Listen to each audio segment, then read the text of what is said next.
देखिए, sub inspector भर्ती परीक्षा में जो मेजर गैंग्स थी और उसके जो काफ़ी एक्टिव सदस्य थे जो बड़े लेवल पे काम करते थे, इक्का दुक्का को छोड़ के बाकी सब हमारे कानून के शिकंजे में है आज के डेट में।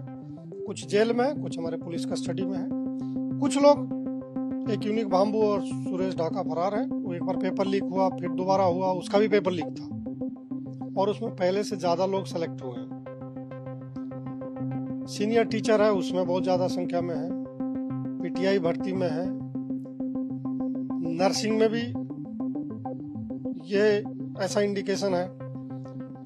लाइब्रेरियन में बहुत बड़े पैमाने पे है, सीएचओ भर्ती में है। इसके अलावा भी बहुत सारे काम हैं, वो जरूर काफ़ी हद तक प्रभावित हुए हैं। बट ये समय की मांग है, समाज की मांग है और हम सभी की प्रतिबद्धता है कि इसमें जो बेस्ट एफर्ट कर सकते हैं हर तरह से क्रिमिनल्स को सजा दिलाने के लिए, उसमें लिए स्पेशल पीपी लगवाना हो, हाई कोर्ट सुप्रीम कोर्ट में पैरवी के लिए बेस्ट वकील उतारना हो। उसके अलावा जो सरकारी कर्मचारी पकड़ में आ गए हैं उनके खिलाफ विभागीय कार्रवाई करके उनको नौकरी से निकलवाना हो। तो क्या रीट को लेकर भी आप लोग जांच कर रहे हैं?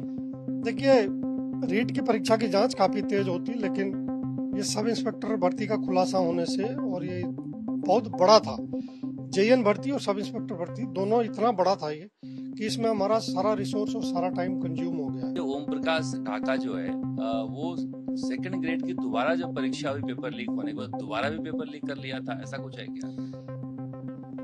देखिए, मैं एग्जैक्ट तो मुझे याद नहीं है, लेकिन मैं एक चीज आपको अवश्य बता सकता हूँ कि ये किसी भी परीक्षा में ये कोई कोर कसर नहीं छोड़ा इन्होंने।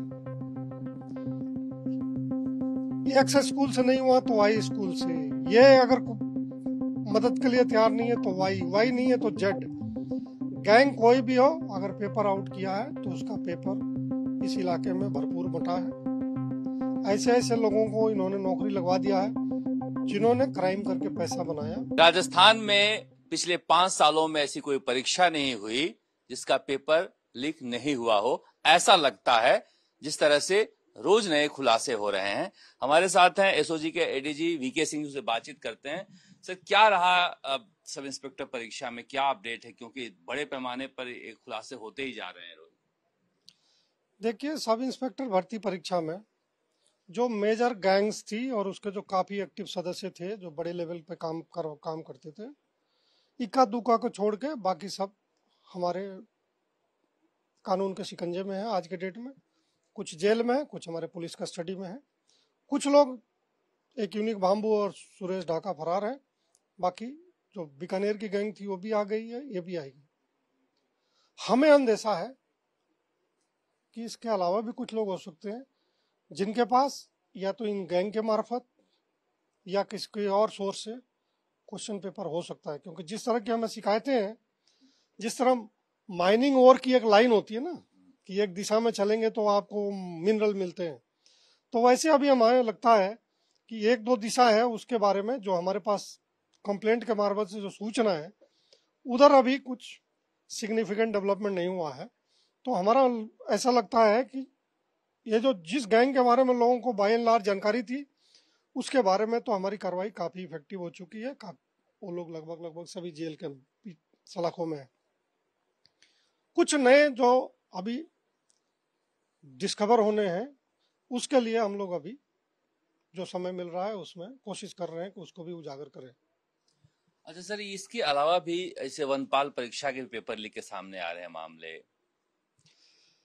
देखिए, इनसे जो पूछताछ हुई है उसमें फॉरेस्ट गार्ड और की जो परीक्षा हुई थी वो एक बार पेपर लीक हुआ, फिर दोबारा हुआ, उसका भी पेपर लीक था और उसमें पहले से ज़्यादा लोग सेलेक्ट हुए हैं।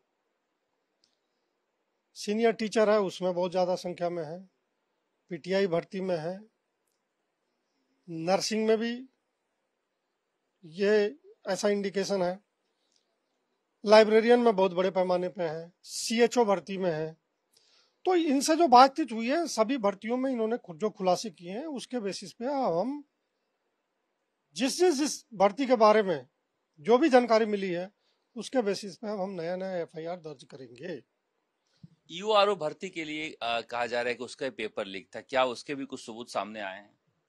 देखिए, बहुत जो अभी तक खुलासे हुए हैं वो इतना टाइम टेकिंग और इतना जटिल थे कि हम लोग एक साथ सभी भर्तियों पे वर्क नहीं कर सके हैं। जैसा मैंने आपको पहले बताया, एक एक करके जो जो हमारे पास खुलासे हैं उनको स्क्रूटनी कर रहे हैं और अब हम उस ओर बढ़ रहे हैं जिसमें बाकी जो भर्तियां हैं उनके बारे में हम नए नए एफआईआर दर्ज करें। जैसे समय मिलेगा, जब समय मिलेगा तो हम इन्वेस्टिगेशन करेंगे, लेकिन एफआईआर तो हम जल्दी कायम करेंगे। ये जो सम्मो या छम्मो जो भी अरेस्ट हुई हैं, वो कहा जा रहा है कि यूआरओ भर्ती में भी उसको पेपर मिला था, उसमें सेलेक्ट हुई थी। ऐसा कुछ फैक्ट्स आया क्या सामने?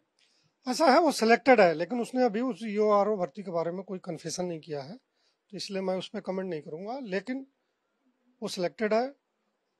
उसके अलावा भी बहुत सारे लोग हैं जो, एक हर्षवर्धन मीना का भाई ही है, ऐसा बताया जा रहा है कि उसके बदले डमी बैठा था कोई, वो भगा हुआ है हर्षवर्धन मीना का भाई। वो जब आएगा तो उससे और भी बहुत सारी बातें आगे बढ़ाएंगे। इतने बड़े पैमाने पर खुलासे हो रहे हैं, क्या इतना संसाधन है एसओजी के पास कि सारी परीक्षा की जांच कर सके? देखिए, हमारा जो बहुत, इसके अलावा भी बहुत सारे काम हैं, वो जरूर काफी हद तक प्रभावित हुए हैं, बट ये समय की मांग है, समाज की मांग है, और हम सभी की प्रतिबद्धता है कि इसमें जो बेस्ट एफर्ट कर सकते हैं हर तरह से, क्रिमिनल्स को सजा दिलाने के लिए, उसमें लिए स्पेशल पीपी लगवाना हो, हाई कोर्ट सुप्रीम कोर्ट में पैरवी के लिए बेस्ट वकील उतारना हो, उसके अलावा जो सरकारी कर्मचारी पकड़ में आ गए हैं उनके खिलाफ विभागीय कार्रवाई करके उनको नौकरी से निकलवाना हो, इनकी संपत्ति जब्त करना हो, वो सारी कार्रवाई हम लोग लगभग पैरेलल फ्रंट पे चला रहे हैं। ईडी का भी इन्वॉल्वमेंट हो चुका है। हर्षवर्धन और वो जो राजेंद्र यादव है उनके लिए हमने कंप्लेंट दिया था, क्योंकि उनका प्रॉपर्टी जो हमारी नॉलेज में आया था उसको तुरंत करके हम लोगों ने भेजा था, उस पर ईडी ने कॉग्निजेंस ले लिया है। तो इनको हम कोशिश कर रहे हैं कि ये गैंग जितना ऑर्गेनाइज्ड है उससे ज़्यादा ऑर्गेनाइज्ड एसओजी का रेस्पॉन्स हो, और इन्होंने जो किया है आगे करने की ये हिम्मत नहीं जुटाए। जो नया एक्ट है वो भी हमें काफ़ी एम्पावर करता है आने वाले टाइम के लिए।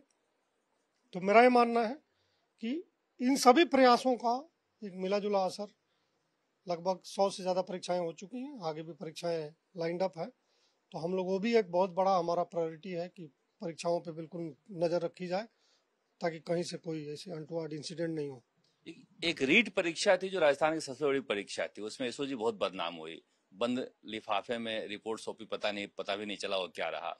उसको लेकर प्रदीप परासर को ईडी ने वापस से अरेस्ट भी किया है। तो क्या रीट को लेकर भी आप लोग जांच कर रहे हैं? देखिए, रीट की परीक्षा की जांच काफ़ी तेज होती, लेकिन ये सब इंस्पेक्टर भर्ती का खुलासा होने से, और ये बहुत बड़ा था, जेईएन भर्ती और सब इंस्पेक्टर भर्ती दोनों इतना बड़ा था ये, कि इसमें हमारा सारा रिसोर्स और सारा टाइम कंज्यूम हो गया है। अब हम जब ये एक तरह से कंक्लूजन की ओर बढ़ रहा है जो सब इंस्पेक्टर भर्ती परीक्षा है, तो अब हमारा जो एफर्ट है वो रीट भर्ती पे वापस एक बार फोकस में आएगा। ये भी बात आई थी कि ये ओम प्रकाश ढाका जो है, वो सेकंड ग्रेड की दोबारा जो परीक्षा हुई पेपर लीक होने के बाद दोबारा भी पेपर लीक कर लिया था, ऐसा कुछ है क्या? देखिए, मैं एग्जैक्ट तो मुझे याद नहीं है, लेकिन मैं एक चीज आपको अवश्य बता सकता हूँ कि ये किसी भी परीक्षा में ये कोई कोर कसर नहीं छोड़ा इन्होंने। एक से स्कूल से नहीं हुआ तो वाई स्कूल से, ये अगर मदद के लिए तैयार नहीं है तो वाई नहीं है तो जेड, गैंग कोई भी हो, अगर पेपर आउट किया है तो उसका पेपर इस इलाके में भरपूर बंटा है। ऐसे ऐसे लोगों को इन्होंने नौकरी लगवा दिया है जिन्होंने क्राइम करके पैसा बनाया, और उस पैसे को इस गैंग को देके फिर वो सरकारी नौकरी में, इंक्लूडिंग मेरे सब इंस्पेक्टर, हमारे पास इनपुट है कि कुछ सब इंस्पेक्टर जो भर्ती हुए वो पैसा जो है अफीम की तस्करी करके कमाए थे। आप समझ सकते हैं जिस तरह से बता रहे हैं एसओजी के एडीजी की कितने बड़े पैमाने पर ये रैकेट चल रहा है, और कितना मुश्किल है एसओजी के एक छोटी सी टीम के जरिए इतने बड़े पैमाने पर जांच करना। 5 सालों में जिस तरह से जांच हुई है उसे देखते हुए ऐसा लगता है कि इस पूरे मामले को कहीं न कहीं लीपापोती कर दी गई थी, और लीपापोती के बाद जांच करना और भी मुश्किल काम हो जाता है, जिससे एसओजी दो चार हो रही है। कैमरे शर्मा के साथ